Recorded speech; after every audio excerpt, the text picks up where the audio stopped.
10 years ago, 2 people were murdered in their beds in Pike County. It's a case that still tonight is unsolved and the killer's on the loose. But we've uncovered evidence that some say shows this one could have been solved a long time ago. And just months ago, the discovery of a well at a Pike County home, a well that could hold the evidence investigators have spent a decade looking for.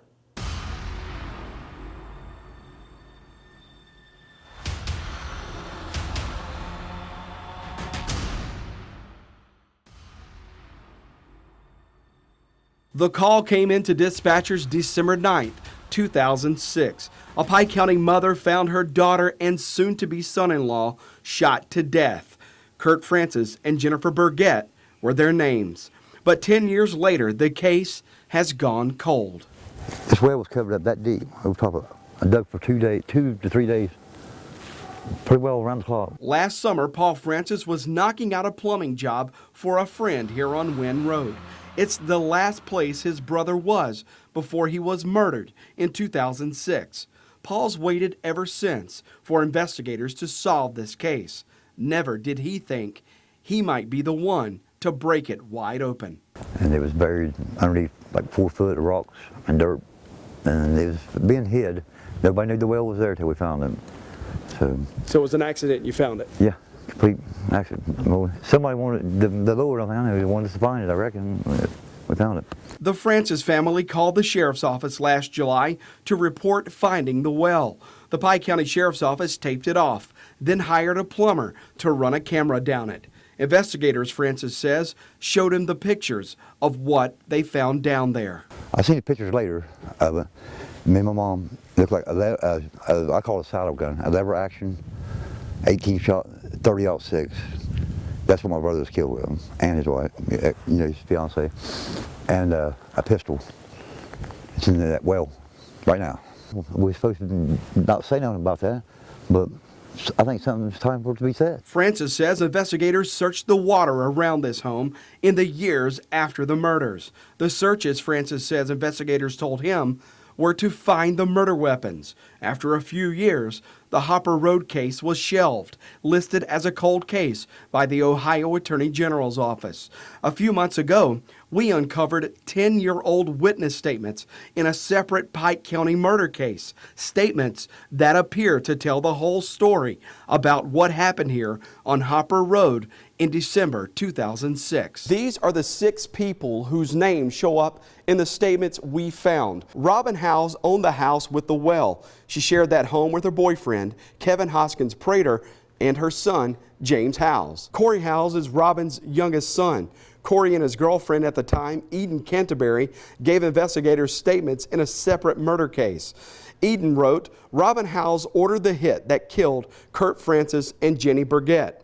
Corey and Eden's statements went on to say, his brother James Howes and a family friend, Eric Horn, took a rifle out of the home and came back later with bloody clothes. Now, those same statements show that Robin Howes ordered James Howes and Eric Horn into the shower, while Kevin Hoskins Prater burned their bloody clothes and buried them somewhere in their yard. We tried to track the people down who gave those statements.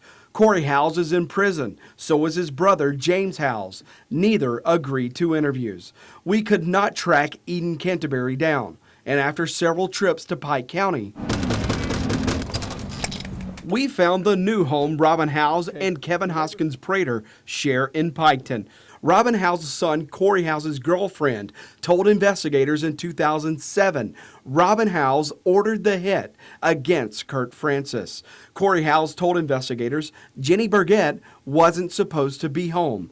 We wanted to ask Robin Howes about the allegations against her. You doing, Miss Howes? No. Are you Robin Pazzolt? Nope. All right. Looking for Kevin Hoskins, too, if he's here. Nope. We made several attempts to speak with Robin Howes and Kevin Hoskins Prater. Kevin Hoskins Prater returned a call, said he wanted the killers found, but never agreed to interview with us. This was the last contact we had with either one. Do the names James Howes, Robin Howes, Kevin Pazzolt, or Prater, those names mean anything to this case? Again, I'm not at liberty to discuss any names in the case that we're looking at, actively looking at, or past looked at. So it's not happening.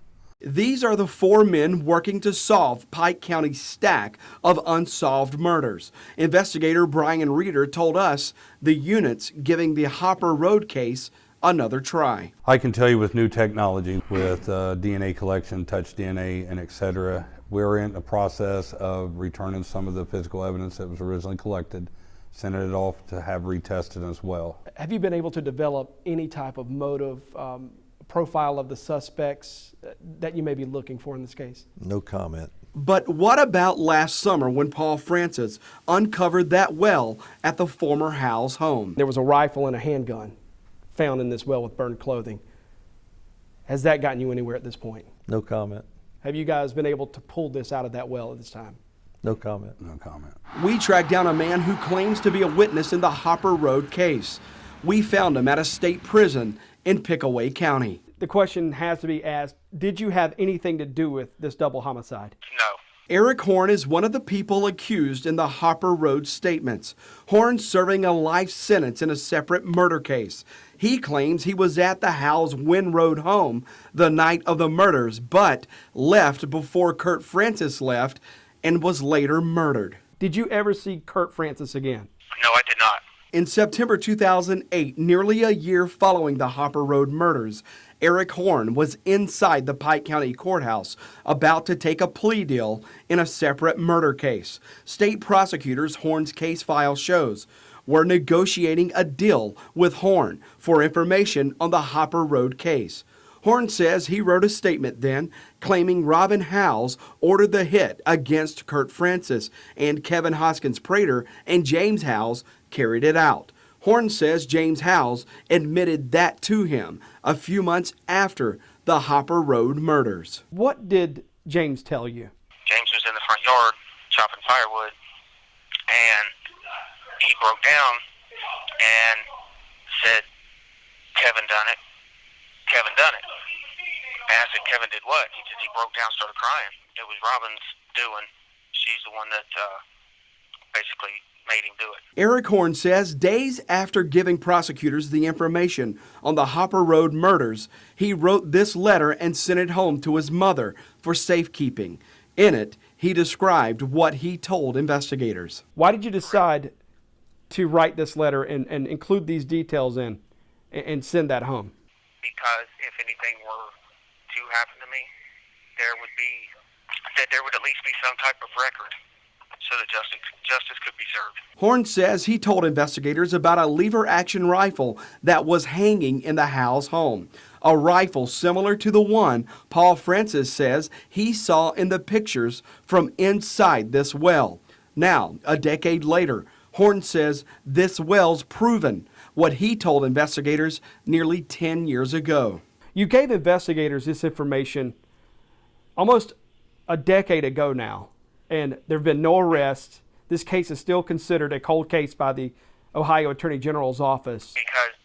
Because they did not want to listen to me. They did not want to hear what I had to say. Well, I mean, the evidence certainly does kind of point to one individual or a small group of individuals. We showed our legal analyst, Mike Allen, what we had.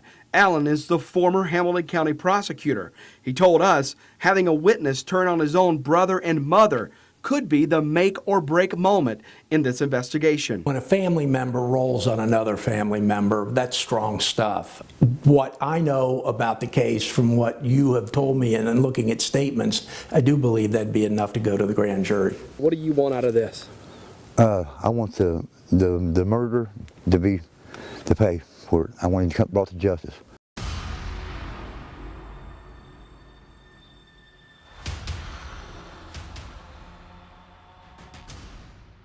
Again, investigators have not charged anyone named in this report with anything to do with this Hopper Road cold case. In fact, some of the people who made statements were already in the criminal justice system and working to make deals for themselves. Now, as for the evidence found in that well last summer, the Sheriff's Task Force will not say whether that evidence is still in the ground or being processed to one day bring charges in the Hopper Road cold case. For Fox 19 Now Investigates, I'm Jody Barr.